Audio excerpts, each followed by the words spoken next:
Bayangkan, ada sebuah jalur laut yang lebarnya bahkan lebih sempit dari banyak kota di dunia. Namun dari tempat kecil itu, nasib ekonomi global bisa berubah hanya dalam hitungan hari. Inilah Selat Hormuz. Sebuah selat sempit yang menghubungkan Teluk Persia dengan laut lepas menuju Samudra Hindia. Setiap hari, kapal tanker raksasa penuh minyak melewati jalur ini tanpa henti. Jumlahnya bukan sedikit.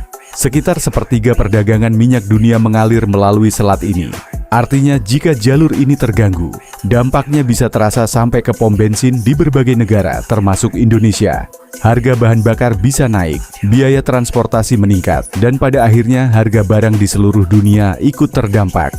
Namun yang membuat Selat Hormuz begitu sensitif bukan hanya karena minyaknya, melainkan karena posisinya yang berada di tengah ketegangan geopolitik dunia. Di satu sisi, selat ini berdiri negara besar di Timur Tengah, yaitu Iran. Sementara di perairan sekitarnya, armada internasional yang dipimpin oleh Amerika Serikat terus melakukan patroli. Hubungan kedua negara ini telah lama dipenuhi ketegangan, dan setiap kali konflik mereka memanas, nama Selat Hormuz selalu kembali menjadi perhatian dunia, karena Iran pernah berulang kali menyampaikan ancaman yang sama. Jika situasi memaksa, mereka bisa saja menutup Selat Hormuz. Bayangkan jika itu benar-benar terjadi. Ratusan kapal tanker tidak bisa lewat, pasokan minyak global terganggu, harga energi bisa melonjak tajam, ekonomi dunia bisa langsung merasakan dampaknya. Tapi sebenarnya, seberapa penting Selat Hormuz bagi dunia? Sebelum kita lanjut ke fakta berikutnya, tulis di kolom komentar. Menurut kamu, apakah satu jalur laut bisa benar-benar mempengaruhi ekonomi dunia? Dan jangan lupa subscribe, karena di channel ini kita akan membahas berbagai fakta sejarah, geopolitik, dan peristiwa dunia yang jarang diketahui. Sekarang kembali ke Selat Hormuz. Secara geografis, selat ini memiliki lebar sekitar 39 km di bagian tersempitnya. Namun jalur pelayaran yang aman bagi kapal hanya beberapa kilometer saja. Artinya kapal-kapal raksasa harus melewati jalur yang sangat sempit dan terkontrol.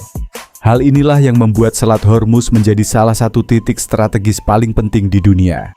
Beberapa negara penghasil minyak terbesar sangat bergantung pada jalur ini, seperti Arab Saudi, Irak, Kuwait, dan Uni Emirat Arab. Sebagian besar minyak dari negara-negara tersebut harus melewati Selat Hormuz sebelum mencapai pasar global. Inilah alasan mengapa setiap ketegangan militer di kawasan ini selalu membuat pasar dunia gelisah. Investor, pemerintah, dan perusahaan energi di seluruh dunia terus memantau situasi di selat ini. Bahkan satu insiden kecil di kawasan tersebut bisa langsung mempengaruhi harga minyak dunia. Namun hingga hari ini, meskipun ketegangan sering terjadi, Selat Hormuz belum pernah benar-benar ditutup sepenuhnya. Karena menutup jalur ini bukan hanya berdampak pada negara lain, tetapi juga bisa membawa konsekuensi besar bagi kawasan itu sendiri. Dan itulah sebabnya Selat Hormuz sering disebut sebagai leher botol energi dunia. Sebuah jalur laut yang sangat kecil, namun memegang salah satu kunci stabilitas ekonomi global.